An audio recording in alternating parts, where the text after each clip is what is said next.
घोषणा पत्र में जो मेरे साथ खास मेहमान मौजूद हैं, उनके साथ भी एक नारा जुड़ा हुआ है। और नारा क्या है?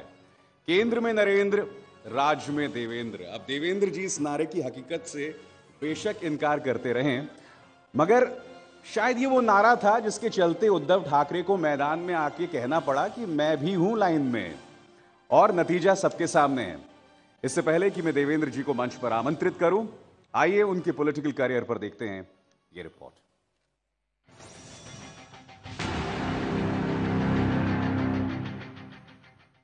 सरकार आल्यानंतर अजितदादा चक्की pissing pissing pissing and fishing.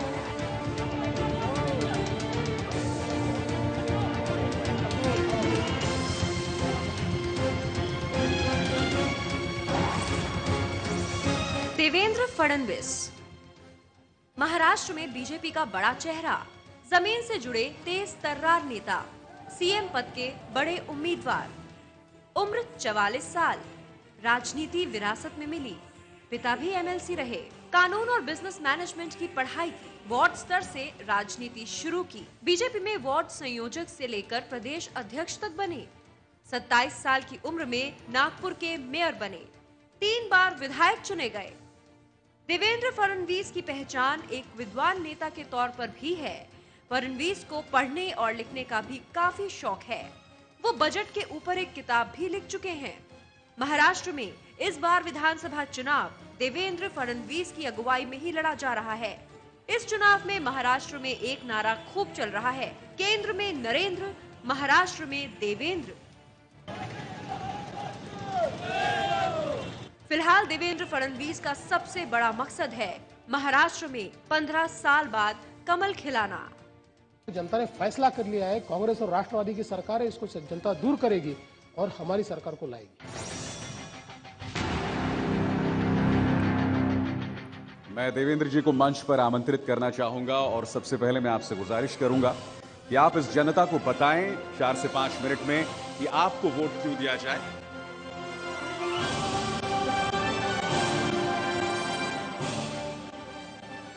धन्यवाद और नमस्कार। महाराष्ट्र एक शक्तिशाली राज्य है, इसकी अपनी ताकत है, इसके प्रशासन की अपनी क्षमता है। महाराष्ट्र को चाहिए केवल गवर्नेंस।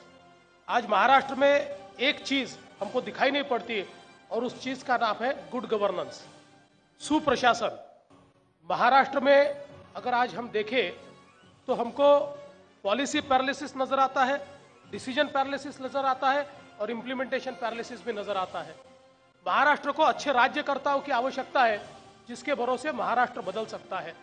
और हमें विश्वास है कि महाराष्ट्र की समस्या क्या है ये हम जानते हैं।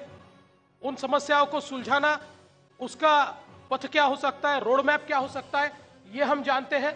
और इसीलिए हम जनता से अपील करना चाहते हैं कि इस बार जनता हमें मौका दे। आज महाराष्ट्र में 60,000 से ज्यादा किसानों ने आत्महत्या की और लगातार पिछले 15 सालों में अलग अलग प्रकार के पैकेजेस सरकार की ओर से दिए। दुर्दैव यह है कि सरकार को पता ही नहीं है कि आज किसानों की आत्महत्या के पीछे का मूल कारण क्या है। शायद पता है पर सरकार उसके ऊपर कार्रवाई करना नहीं चाहती। विदर्भ जैसा इलाका जहां पर सबसे ज्यादा किसानों ने आत्महत्या की, इस इलाके में सबसे ज्यादा पानी है, लेकिन पूरे महाराष्ट्र में सबसे कम सिंचाई अगर कहीं होगी तो वो विदर्भ में है।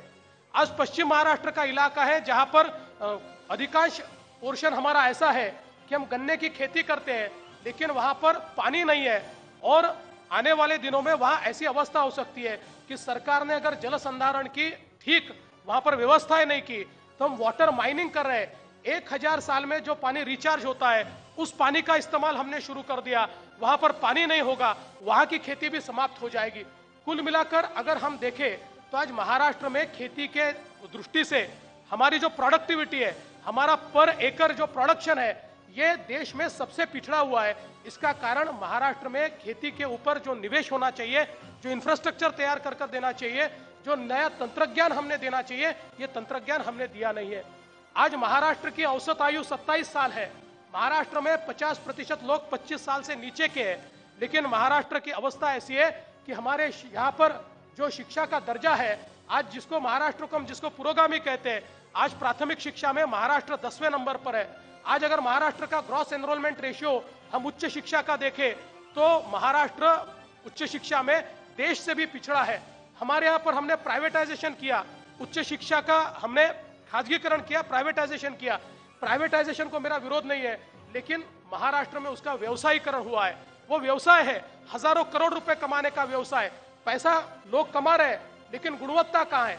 अगर हम 100 इंजीनियर पैदा करते हैं तो उसमें से केवल 25 इंजीनियर गुणवत्ताधारी है और 75 इंजीनियर, इनकी डिग्री को कोई महत्व नहीं है।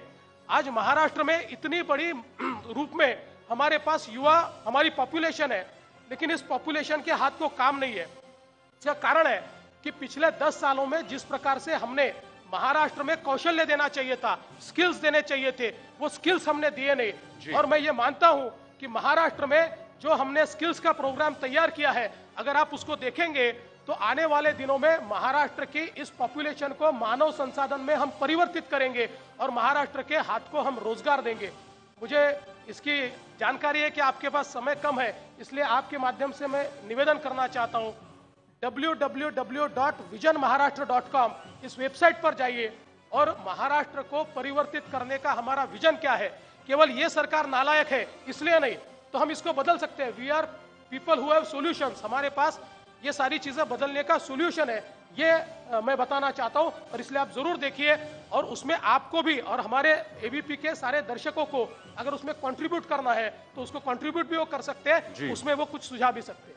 आइए देवेंद्र जी, स्थान ग्रहण करें और इस माइक का इस्तेमाल करें। आपने कहा कि आप हमें वोट दें, मगर आपने लोगों को इतना कंफ्यूज कर दिया कि वो ये नहीं समझ पा रहे हैं कि किसे वोट दें। तो आइए आगाज करते हैं हमारे पहले सवाल से।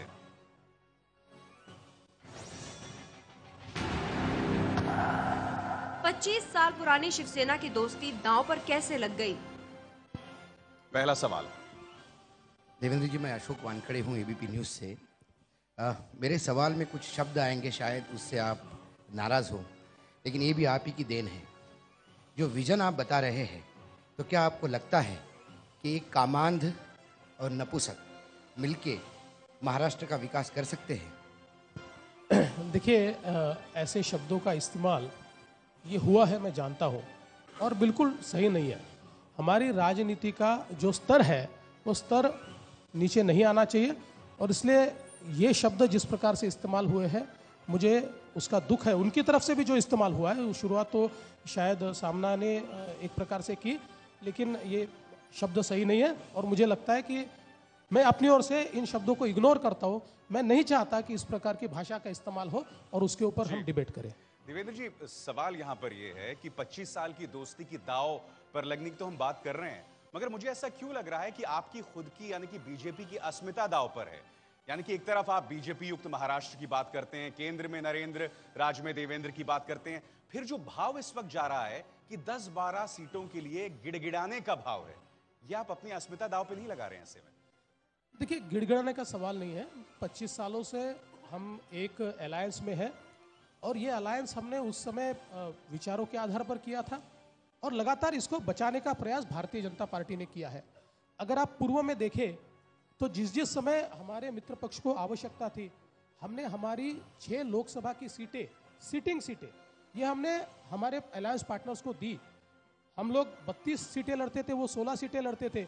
हमने धीरे धीरे, जहां पर हम लगातार जीते, ठाणे जैसी सीट जो राम कापसे, राम नाईक इनकी सीट थी, रामभाऊ माळगी की सीट थी, हमने दे दी। नासिक की सिटिंग सीट दे दी। इतना ही नहीं, तो अलायंस को बचाने का समय आया और जिस समय रामदास अठवले जी को राज्यसभा की सीट देनी थी, हमने ये कहा कि स्वर्गीय बाला साहब ठाकरे ने दिया हुआ शब्द है, अगर शिवसेना नहीं दे सकती तो बाला साहब का शब्द हम पूरा करेंगे, और हमने वो दी। अब हम चाहते हैं कि वही रेसिप्रोकेट हो। जिस प्रकार से इस अलायंस को हमने बचाया है, हमने एक साथ कभी उनको दूसरा नहीं माना।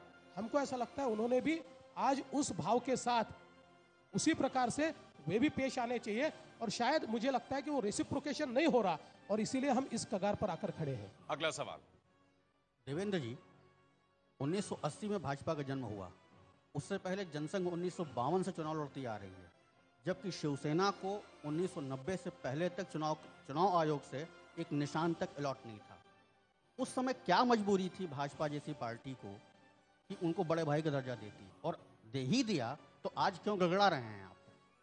नहीं देखिए, बड़े भाई छोटे भाई का विषय ही नहीं है, ये तो बड़ा भाई छोटा भाई आप लोगों ने, मीडिया ने इसको तैयार किया और आपके नजरिए से आपने देखा, क्योंकि लगातार हम लोगों का फोकस उस समय केंद्र था और इसलिए 32 सीटें हम लड़ते थे, 16 सीटें वो लड़ते थे, तो एक प्रकार से बड़े भाई हम थे। लेकिन राज्य में 171 सीटें वो लड़ते थे और 117 सीटें हम लड़ते थे, तो परसेप्शन ये आया कि राज्य में वो बड़े भाई है। तो मैं ये मानता हूं कि बड़े भाई छोटे भाई का सवाल ही नहीं है। राज्य में दर्जा क्यों दिया, सवाल यही था ओम प्रकाश जी का कि आपने दर्जा क्यों दिया। आप खुद मान रहे हैं कि मीडिया का दिया हुआ दर्जा है संभवतः, नहीं मगर देखिए, क्यों दिया आपने दर्जा? उस समय की जो आवश्यकता थी, उस समय हमारे नेताओं ने सोच विचार करके उस समय की आवश्यकता के अनुसार ये अलायंस तैयार किया, और उसको तैयार करते समय ये हो सकता है कि उस समय हमारे नेताओं का फोकस ये केंद्र हो, और शिवसेना एक रीजनल पॉलिटिकल पार्टी थी और इसलिए नेचुरली उनको केंद्र में कोई इंटरेस्ट नहीं था, उनको राज्य में इंटरेस्ट था, तो इसके चलते गठबंधन बना। चलिए अगला सवाल। मैं शीश नारायण सिंह हूँ, देशबंधु हिंदी अखबार का राजनीतिक संपादक। मेरा सवाल थोड़ा हिंदी भाषियों को लेके है कि आपका जो मोदी जी के प्रधानमंत्री बने हैं उसमें हिंदी भाषी राज्यों राजस्थान, मध्य प्रदेश, उत्तर प्रदेश और बिहार की महती कृपा है, उसकी वजह से बने हैं।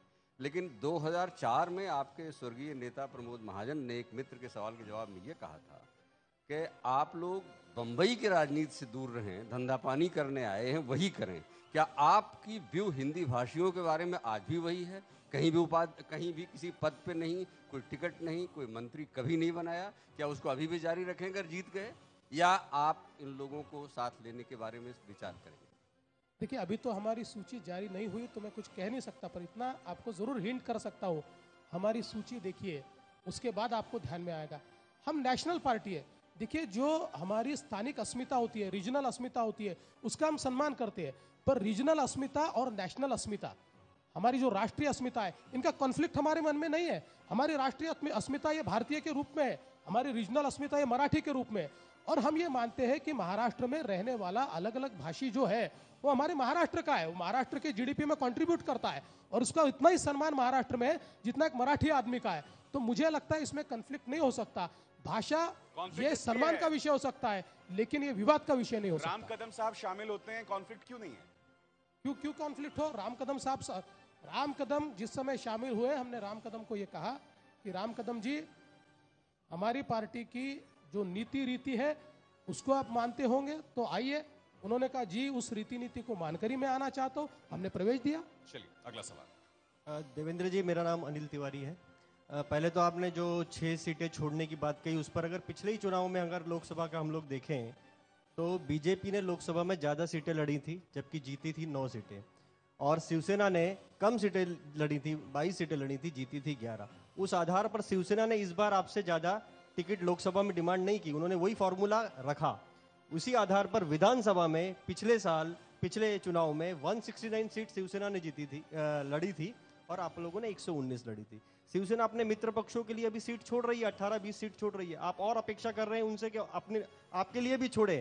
तो अगर आप ये मान रहे हैं कि आपकी ताकत बढ़ी है, तो क्या शिवसेना की ताकत कम हुई है?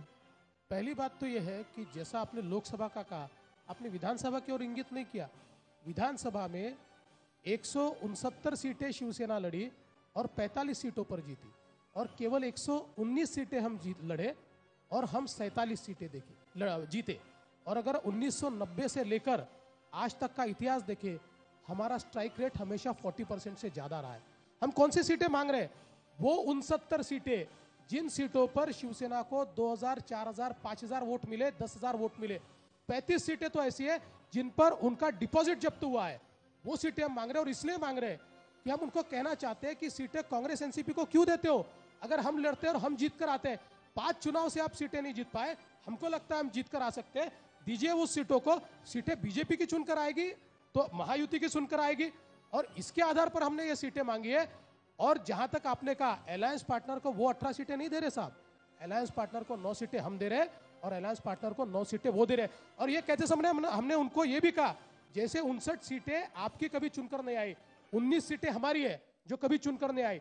उन सीटों में से जिन सीटों पर आपको लगता है आप चुनकर आ सकते हैं, हम तैयार हैं आपको देने के लिए। तो खुली चर्चा हो जाए, रीडिस्ट्रीब्यूशन हो जाए, और रीडिस्ट्रीब्यूशन में अगर हमको ज्यादा सीटें मिलती है तो हमारी महायुति की सीटें बढ़ती है।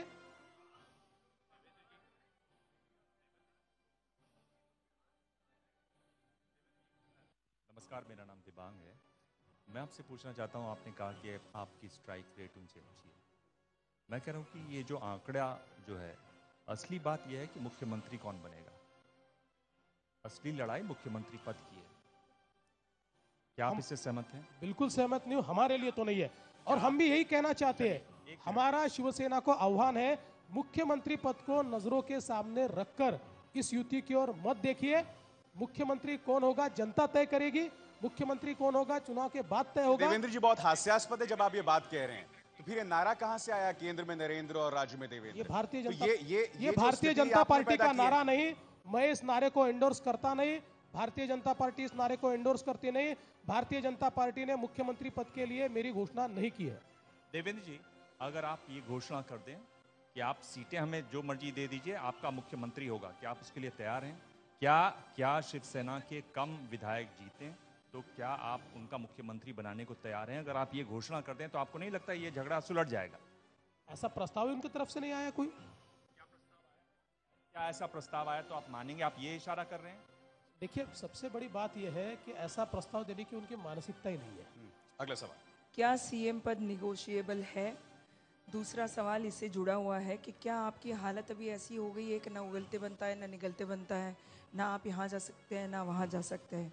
और इससे जुड़ी एक और बात है कि जब जूनियर ठाकरे, आदित्य ठाकरे मैदान में आते हैं और ओम माथुर जी जैसे नेता के साथ निगोशिएट कर सकते हैं, तो शिवसेना ने तो ना सिर्फ उद्धव ठाकरे के लिए सीएम पद की मांग की है, लेकिन मुझे लगता है कि आने वाली पीढ़ी के लिए भी रास्ता खोल दिया है। तो अंत में बात यह है कि क्या भाजपा सीएम पद निगोशिएबल रखती है शिवसेना के लिए? पहली बात तो यह है कि हमारे लिए जाए तो जाए कहा, ये परिस्थिति नहीं है। हमारी परिस्थिति तो जीना या मरना या यही परिस्थिति है। और इसलिए शिवसेना ने हमारे, देखिए, हमने ये लगातार प्रयास किया कि इस अलायंस के बीच ईगो नहीं आए। और इसलिए जिस समय आदित्य ठाकरे जी को भेजा गया तो हमको कई लोगों ने कहा, अरे भाई, ओम माथुर आपके इतने बड़े नेता और आदित्य ठाकरे जी के साथ वो क्यों निगोशिएट करते हैं? हमने कहा क्या हर्ज है? आदित्य ठाकरे अगर उनकी पार्टी के नेता है और अगर वो निगोशिएशंस के लिए कोई संदेशा लेकर आ रहे हैं तो उसमें हर्ज क्या है? तो हमने कभी ईगो की बात इसमें नहीं रखी। और जहां तक आपने जो सवाल हमको मुख्यमंत्री पद के निगोशिएशन का कहा है, साहब, हमारा तो पहले दिन से कहना है। हम तो ये कह सकते थे कि जैसा आप माननीय शिवसेना प्रमुख बाला साहब ठाकरे की दुहाई देते हैं, तो उन्होंने फॉर्मूला तैयार किया था कि जिसके ज्यादा उसका मुख्यमंत्री, पर हमने इसके ऊपर तो कई बात नहीं करी। आपकी तरफ से छुपे छुपे रूप में ये बातें सामने लाने की जगह खुले रूप से आप हमसे बात करते, हम जरूर बातचीत के लिए हमेशा तैयार है। कल भी हमने ये कहा कि ये जो सीट शेयरिंग का फॉर्मूला है, हम दोस्त है भाई, दोस्त मीडिया से बात नहीं करते, चैनल के थ्रू बात नहीं करते, दोस्त तो सीधे बात करते हैं, फोन उठाते और बात करते हैं। और इसलिए सवाल ये है, हमारे पास कोई ईगो नहीं है, हम हमेशा तैयार हैं निगोशिएशंस के लिए। पर किसी ने मानसिकता अगर निगोशिएशंस की बंद कर ली हो तो उसको हम कुछ नहीं कर सकते।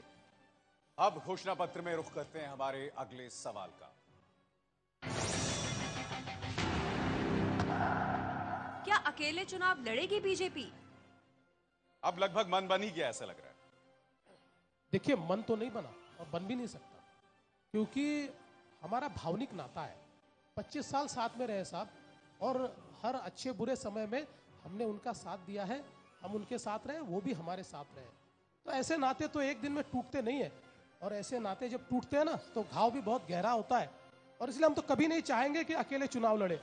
पर राजनीति में इस समय हम धर्म क्षेत्र कुरुक्षेत्र में है, और धर्म क्षेत्र कुरुक्षेत्र में ये जो लड़ाई है, इस लड़ाई में जो जो सामने आएगा, जिस जिस प्रकार की परिस्थितियां सामने आएगी, उसका सामना करने के लिए तैयार जरूर है।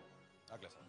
जी, देवेंद्र जी, मैं रशीद किदवाई हूँ, टेलीग्राफ अखबार से। मेरा सवाल आपसे ये है कि आप अकेले लड़ने से क्यों हिचक रहे हैं? देश में अभी इतना बड़ा भाजपा को जनादेश मिला है, नरेंद्र मोदी की एक लहर है, आपका एक नेतृत्व है, राज्य में सब चीज़ें, कुछ सर्वे ने भी इस तरह दिखाया है कि भाजपा का प्रदर्शन बहुत अच्छे होगा, अकेले दमखम पे कर सकती है। तो इसमें आप इसमें हेजिटेट क्यों कर रहे हैं?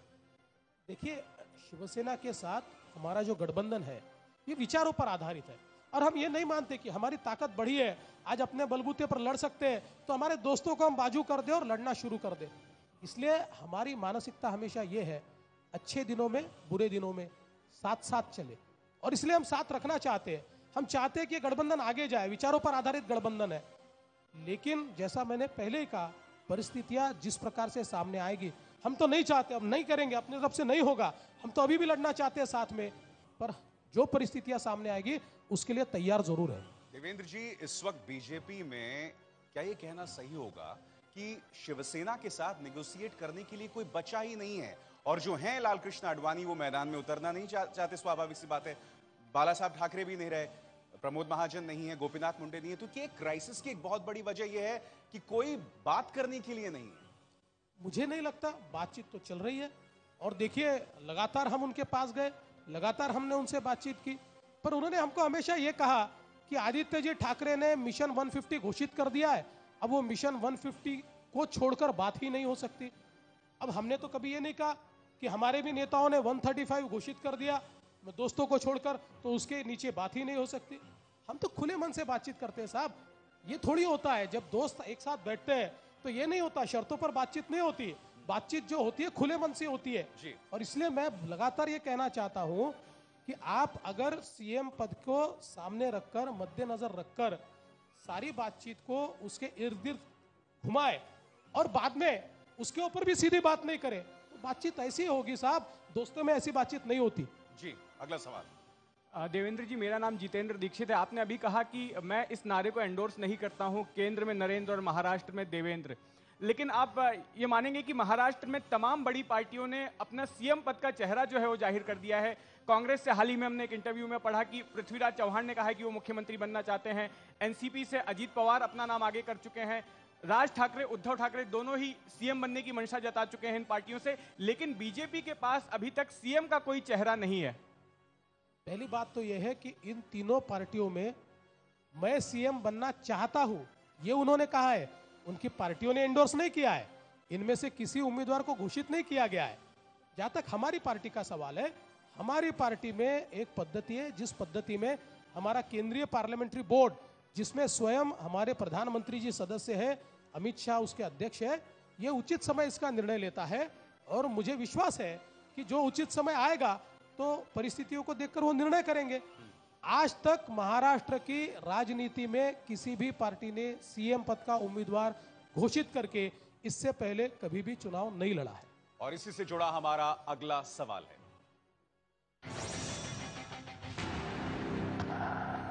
मुख्यमंत्री कौन बनेगा, आप या उद्धव? अगला सवाल। जो मेरा नाम पीयूष झा है, मैं एक फिल्म निर्देशक और लेखक हूँ। मैं आपसे ये पूछना चाह रहा था कि देखिए,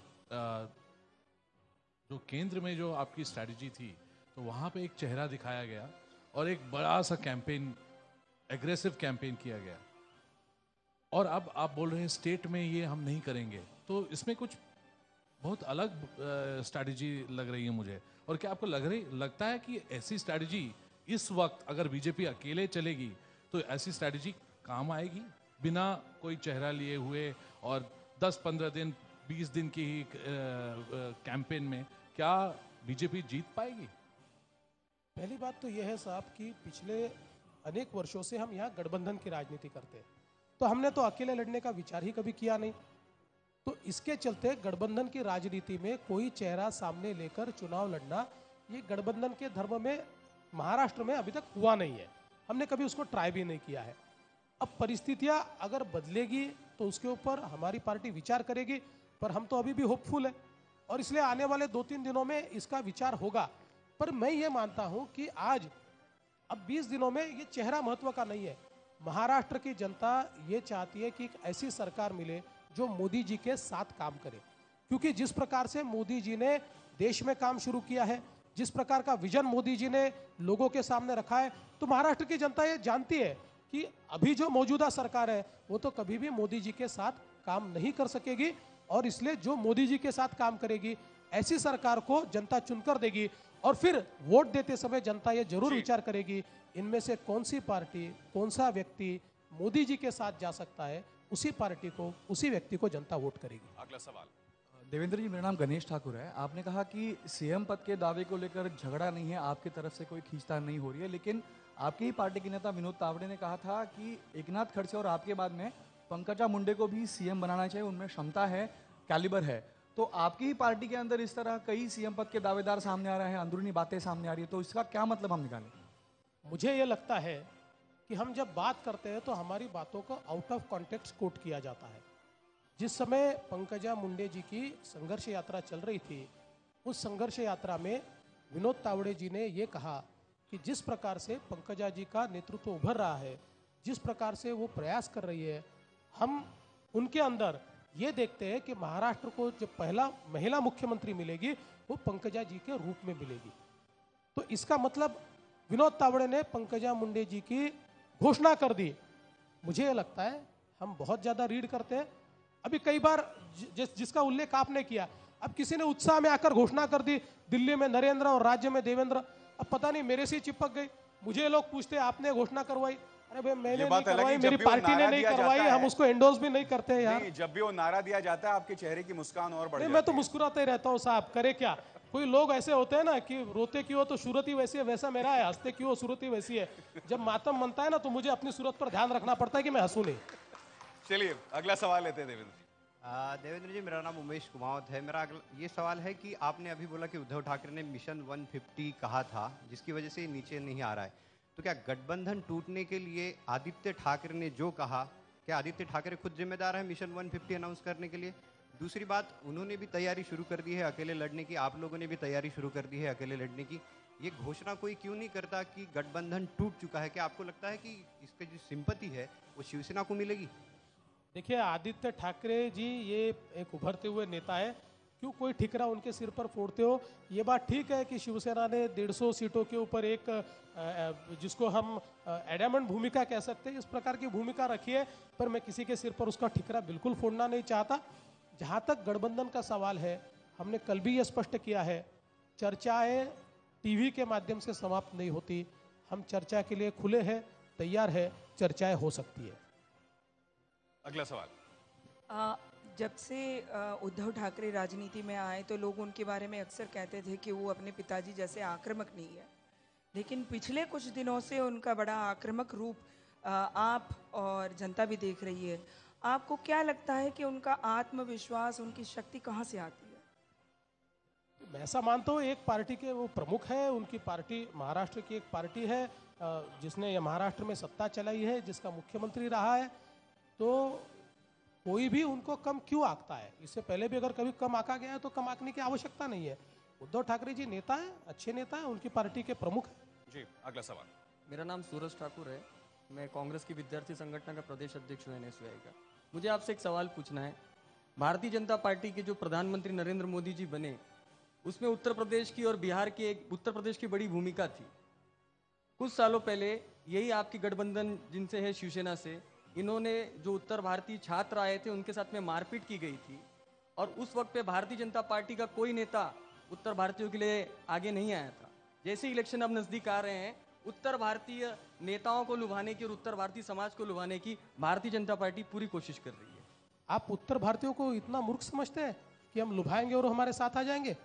देखिए, उत्तर भारतीय हमारे साथ पहले से है और आज भी है और कल भी है, और जब जब उत्तर भारतीय संकट में है या उनके ऊपर गैर कानूनी ढंग से कोई व्यवहार हुआ, उस समय हमेशा हम उनके साथ में रहे हैं, कल भी रहे हैं, आज भी रहे हैं और कल भी रहेंगे। अगला। आपको कैसे दिखेगा भाई साहब? जो हमारे नेता थे आपको तो दिख ही नहीं सकते, आप तो चश्मा पहन के बैठे, आपके चश्मे से हमारे नेता कैसे दिखेंगे? चलिए चलिए चलिए, मैं अगला सवाल लेता हूँ। सर, मेरा नाम अनिल जैन है। आप जो ये डिले कर रहे हैं अपने सहयोगी पार्टी से, उससे नहीं लगता आपका वोट बैंक लॉस हो रहा है? एक आम वोटर सोचेगा कि अभी से ये लोग झगड़ रहे हैं तो सत्ता में आने के बाद क्या होगा? नहीं, मुझे बिल्कुल ऐसा नहीं लगता, क्योंकि ये कोई झगड़ा वगैरह मैं नहीं मानता। आखिर ये निगोशिएशंस जो है वो हमेशा ही होते हैं। सारी पार्टियों को लगता है कि अपनी ताकत के अनुसार हमको रिप्रेजेंटेशन मिलना चाहिए और उसी के अनुरूप ये चल रहा है। अगर इसमें से कोई गलत संदेश जा रहा है तो वो न जाए, इसका प्रयास जरूर करेंगे। अगला सवाल लेते हैं। देवेंद्र जी, मेरा नाम शंकर अय्यर है। आपके एक जो वीडियो फुटेज बनी थी अभी आपके पॉलिटिकल लाइफ पर, उस पर एक बहुत इंटरेस्टिंग डायलॉग था आपका कि अजित पवार चक्की पिसिंग चक्की पिसिंग।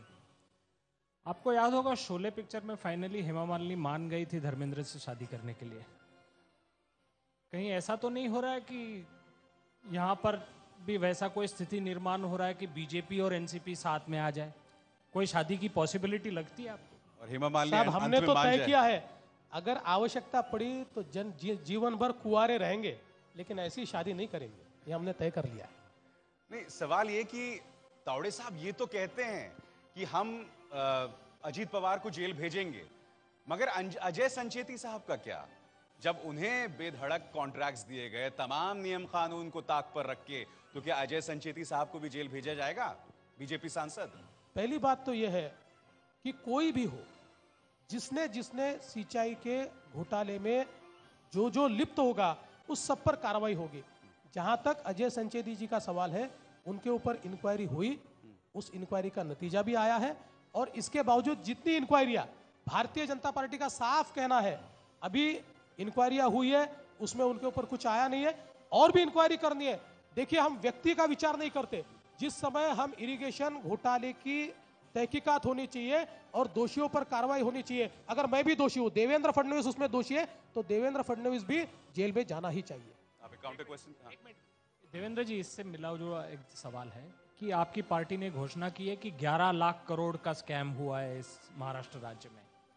आप इस घोषणा पत्र के मंच पर हैं, क्या आप आश्वासन दे सकते हैं कि आपकी सरकार जब बनेगी, जो कोई भी होगा मुख्यमंत्री, तो एसआईटी स्थापित होगी, जिन लोगों ने स्कैम्स किए उनकी संपत्ति जब्त होगी, मनी लॉन्ड्रिंग बिल एक्टिवेट होगा, सेक्शन 281 भी लगेगा, और ये जिन्होंने ये स्कैम्स किए थे उनको दोषी ठहरा के आप कार्यवाही करेंगे? ये आप आश्वासन देंगे पब्लिक को? मैं 2 आश्वासन दूंगा। पहली बात, दुर्भावना के साथ, विंडिक्टिवनेस के साथ किसी के ऊपर कार्रवाई नहीं होगी, राजनीतिक दुर्भावना से कभी कार्रवाई नहीं होगी, लेकिन जो दोषी है उस हर व्यक्ति पर कार्रवाई होगी, चाहे वो कितना भी बड़ा हो, चाहे वो कितना भी पहुंचा हुआ हो, उसके ऊपर कार्रवाई होगी, और उस कार्रवाई को करते समय जो कानूनी आवश्यकताएं हैं उनको पूरा किया जाएगा। जरूर बनेगी। अगला सवाल। देवेंद्र जी नमस्ते, मेरा नाम संजय पालंडे है। अभी आपने बताया कि सिंचाई घोटाले पे कार्रवाई होगी। आर पाटिल ने 4 दिन पहले बताया कि एसीबी को अभी मंजूरी दी गई है कार्रवाई करने के लिए। हाँ, ये मंजूरी के लिए इतना साल लगता है, और देंगे तो ये आपको तो प्रोटोकॉल पता है कि ये चीफ सेक्रेटरी टू सीएम यहाँ तक जाएगी, पर तो ये गवर्नमेंट अभी तो आचार संहिता लग गई है, अगला सीएम कौन होगा? अगर समझो आप सीएम के दावेदार हो तो ये कार्रवाई होगी, और ये जो आपके विनोद तावड़े जी बोलते हैं कि एनसीपी के लीडर्स को हम जेल में डालेंगे, तो ये होगा कि नहीं होगा? पहली बात, तुरंत 1 दिन का भी विलंब न करते हुए एसीबी ने जो परमिशन मांगी है वो दी जाएगी, और साथ ही में हम कानून में ये बदलाव करेंगे। साहब, जिस समय एसीबी डिस्क्रीट इंक्वायरी करती है और उसमें उनको तथ्य मिलते हैं, तो क्यों सरकार की परमिशन की आवश्यकता हो? हम कानून में बदलाव करेंगे और सरकार के परमिशन की आवश्यकता ही नहीं रखेंगे। डिस्क्रीट इंक्वायरी में अगर उनको प्राइमा फेसी एविडेंस मिलता है तो वो सीधे प्रोसीड करे, सरकार की मान्यता न ले, ऐसा कानून बनेगा। अगला सवाल। नमस्कार फडणवीस जी, मेरा नाम विक्रम शर्मा है, मैं पीजी न्यूज़ से हूँ। मेरे 2 सवाल हैं आपसे। पहला तो आपने अभी कहा जो मोदी जी के साथ जाएगा हम उसके साथ रहेंगे। क्या मोदी की लहर आज इतनी बढ़ गई है कि आपका गठबंधन टूट रहा है? और जो अंडरस्टैंडिंग प्रमोद महाजन गोपीनाथ मुंडे जी के साथ थी वो आप लोगों के बीच में नजर नहीं आ रही है। सवाल पहले पूछा जाएगा, मगर पहले सवाल का ही जवाब दें आप। मैं ये मानता हूं कि मोदी जी की जो लहर है वो है, ये तो छोड़ ही दीजिए, वो और बढ़ रही है और कंसोलिडेट हो रही है, क्योंकि मोदी जी के एक दिन के व्यवहार से, उनके एक्शन से, उनके इंटेंशन से लोगों को ये ध्यान में आया है कि ये व्यक्ति है जो परिवर्तन कर सकता है, इसके इंटेंशन सही है, और इसलिए वो लहर बिल्कुल कंसोलिडेट होगी। सवाल ये था कि क्या मोदी जी की लहर का नतीजा है कि आज की तारीख में ये गठबंधन जो है खात्मे के ही कगार पर है? उद्धव ठाकरे साहब ये बोलते हैं कि कौन सी मोदी लहर, मतलब ये तो अपने आप में अंग्रेजी में जुमला है, ब्लास्फेमी है कि कोई ये कह दे कि मोदी लहर ही नहीं है। उद्धव ठाकरे जी ने उसका स्पष्टीकरण दिया है और उन्होंने कहा मैंने मोदी जी के बारे में नहीं कहा, और हम तो साहब मोदी जी की लहर तो है ही, फिर भी हम गठबंधन नहीं तोड़ना चाहते। भारतीय जनता पार्टी अपनी ओर से गठबंधन नहीं तोड़ना चाहता। हम तो कहते हैं शर्तों पर प्यार नहीं होता और इसलिए शर्तें दूर कीजिए, प्यार को शुरू कीजिए। अगला सवाल। देवेंद्र, मेरा नाम अभिमन्यु है और मैं नवभारत टाइम्स से हूँ, राजनीतिक संपादक हूँ। मेरा सवाल ये है कि पिछले 25 साल से जो गठबंधन था, जिसको प्रमोद महाजन, गोपीनाथ मुंडे ने बनाया और जिसने एक स्वर्णिम युग देखा, महाराष्ट्र में सरकार बनाई, वो गठबंधन आपके कार्यकाल में टूटने की कगार पर है। आपको क्या लगता है, ये आपका व्यक्तिगत फेल्यूर नहीं है? ऐसा है कि गठबंधन टूटा तो नहीं है, लेकिन एक बात मैं बताता हूँ, आखिर में भारतीय जनता पार्टी ये सामूहिक निर्णय की प्रक्रिया से चलने वाली पार्टी है। जो भी फैसले होंगे हम सामूहिक रूप से लेंगे। और साहब, प्यार तो एक तरफा नहीं होता, प्यार तो है ही, पर एक तरफा हम प्यार करते रहे और वो हमको दुत्कारते रहे, ऐसा तो नहीं चलेगा, ऐसा तो गठबंधन नहीं चल सकता। मतलब ये क्या ऐतिहासिक तौर पर रहा है कि आपको लगातार दुत्कारा जा रहा है? शिवसेना लगातार आपको दुत्कार रही है? नहीं, देखिए, हमारे उनके साथ इश्यूज तो कई बार रहे हैं। हमारे नेताओं के बारे में जिस प्रकार से लिखा गया, हम तो कहते हैं कि देखिए, सामना एक पेपर है, पेपर को अपनी स्वतंत्रता है, वो लिखे, लेकिन फिर बार बार ये होता है कि वो लिखी हुई चीजों को शिवसेना का मुखपत्र है इस रूप में पेश किया जाता है। हमको दर्द होता है। मोदी जी के बारे में जब इतने स्तर पर लिखा जाता है तो हमको ये लगता है कि भाई, हमारे दुश्मन भी मोदी जी के बारे में ऐसे नहीं बात कहते, हमारे दोस्त क्यों कहते? तो दुख होता है, पर इन इश्यूज को हमने आपस में बैठकर सॉल्व किया है। संक्षिप्त में लेते हैं, संक्षिप्त में सवाल और जवाब। आपने शुरुआत में कहा कि गुड गवर्नेंस और डेवलपमेंट आपका मेन मुद्दा होगा। आज तीसरी दिन है नामांकन पत्र का, अभी तक आप खुद स्पष्ट नहीं है कि करना क्या चाहते हैं। लगातार आप कांग्रेस के खिलाफ ये एक आरोप लगाया कि वो कोएलिशन धर्म निभाना नहीं आता। आप में और उनमें क्या फर्क है? हम में और उनमें फर्क ये है, हमारे इंटेंशंस अच्छे हैं। हमारा सत्ता जो हम पाना चाहते हैं, ये सत्ता हमारा साध्य नहीं है, ये हमारा साधन है। हम ये मानते हैं कि सत्ता के माध्यम से सामाजिक आर्थिक परिवर्तन हो सकता है और इस कन्विक्शन के साथ, इस आइडियोलॉजी के साथ हम सत्ता में आना चाहते हैं। और वो मानते हैं कि सत्ता अपने घर भरने का, अपनी तिजोरियां भरने का साधन है। उनके लिए सत्ता ये साध्य है, सत्ता मिल जाए इसके लिए उनका सारा जीवन है, उनकी दुनिया है, ये हम में फर्क है। अगला सवाल। मेरा नाम डॉक्टर बोधिसत्व है। बहुत छोटा सा सवाल है कि बाल ठाकरे परिवार अब तक किंग मेकर की भूमिका में था। उद्धव जी ने ये भूमिका बदल करके जैसे किंग बनने पर अपना दावा ठोका, तो आप और बाकी लोगों के दावे अपने आप उससे नेस्तनाबूद हो गए। ऐसी स्थिति हो गई है क्या महाराष्ट्र की जनता में? साहब, एक बात तो ध्यान में रखिए, राजनीति कोई दावों से थोड़ी चलती है, वो तो जनता की इच्छा पर चलती है। जनता इच्छा करेगी तो जो चाहे वो मुख्यमंत्री बन जाएगा। तो मुझे लगता है कि दावे और प्रतिदावों से राजनीति नहीं चलती, जनता की इच्छा से चलती है। जनता चाहेगी उसी को महाराष्ट्र का मुख्यमंत्री बनाएगी। बहुत बहुत शुक्रिया देवेंद्र फडणवीस, आपने निहायत बेबाकी से अपनी बात रखी। तो घोषणा पत्र में आज हमारे साथ देवेंद्र फडणवीस थे। घोषणा पत्र में ऐसे ही मेहमानों का सिलसिला जारी रहेगा। नमस्कार।